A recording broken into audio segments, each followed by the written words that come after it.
Leo ni takriban siku 10 toka Jeshi la Polisi Tanzania lilipotoa taarifa ya hali ya usalama nchini tarehe 12 mwezi wa 12 2025.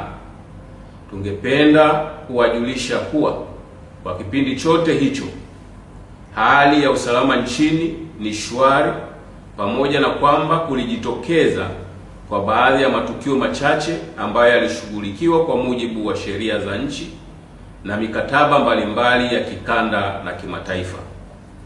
Ushwari huo umetokana na uelewa wetu kama Watanzania wa umuhimu wa kila mmoja wetu kulinda na kuimarisha amani, utulivu na usalama, kwani ndizo nyenzo kuu na za msingi za kumwezesha kila mmoja wetu kushiriki na kufanya shughuli halali zinazotupatia mahitaji yetu ya kila siku.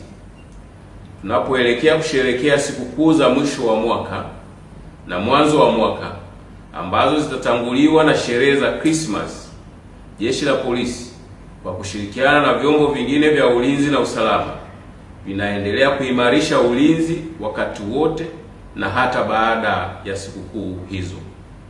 Aidha, wito unatolewa kwa wananchi wote na kwa wote watakaokuwa nchini kuwa kinachohitajika ni kila mmoja wetu kutambua thamani na umuhimu wa amani na usalama katika maisha ya kila mmoja wetu.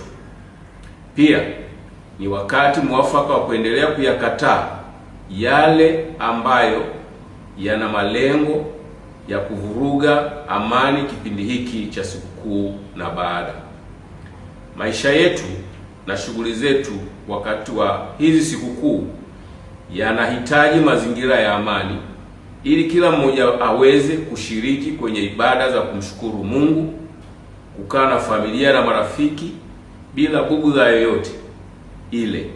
Hivyo tuilinde amani kwa ushirikiano na kwa nguvu zetu zote.